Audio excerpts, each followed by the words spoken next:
Welcome to this episode of the story. Have you subscribed yet? Chapter 112, The Power of Runes and the Mysterious Help. Sumu focused on studying the runes on the wall, constantly recalling various rune-related knowledge he had read from ancient books in his mind.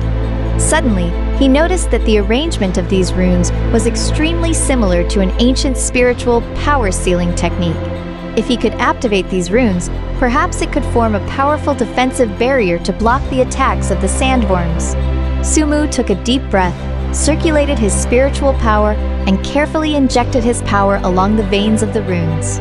As the spiritual power was injected, the runes began to flicker with a faint light, which gradually became stronger and intertwined into a huge spiritual power shield, enveloping the entire stone castle. The moment the shield formed, the stone door was knocked open by the sandworms.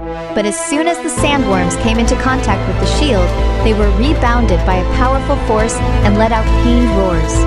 The bandits in the stone castle couldn't help but look at Sumu with admiring eyes. "Brother, we owe you our lives.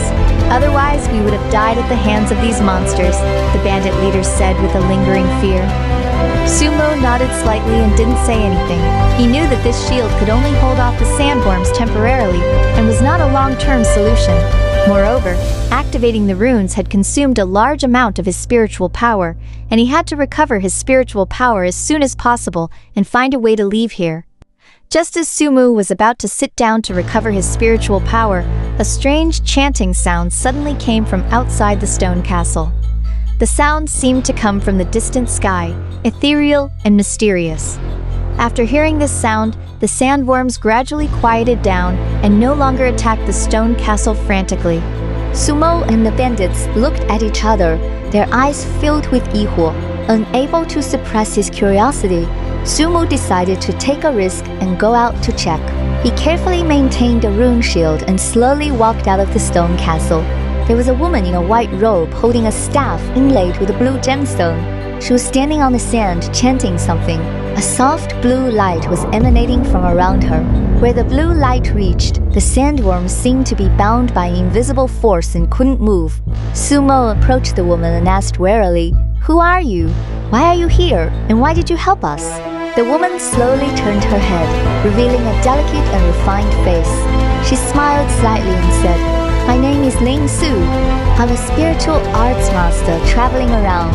I happened to pass by here. Seeing you being besieged by the sandworms, I couldn't help but lend a hand." Su Mu sized up Ling Zu, still suspicious in his heart. In this dangerous extreme, Westland, it was really strange for a strange woman to suddenly appear and offer help. But with the threat of the sandworms still not lifted, he didn't say much. Ling Su seemed to see through Sumu's thoughts and chuckled. "You don't have to be suspicious. I mean no harm. These sandworms are ferocious by nature and often attack passers-by. When I saw it, I naturally couldn't stand by and do nothing."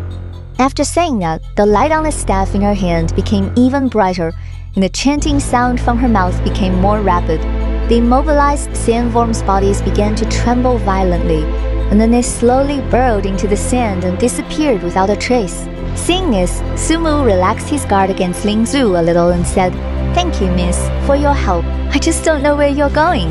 Ling Zu put away her staff, looked up into the distance, and said, "I've heard that there is a mysterious ruins in the extreme Westland. It is said that there are endless treasures and powerful spiritual, power secret manuals hidden inside. I plan to explore it. What about you? Why are you alone in this dangerous place?" Sumu's heart skipped a beat. He didn't fully trust Ling Zu, but the words mysterious ruins caught his interest. Perhaps in the ruins, he could find more clues about the spiritual of this land.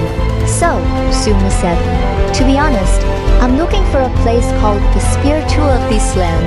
I wonder if you've ever heard of it." A flash of surprise appeared in Ling Zu's eyes, and she said, "The spiritual of this land? I've heard of it. It is said to be a place with extremely special spiritual power, hiding great secrets.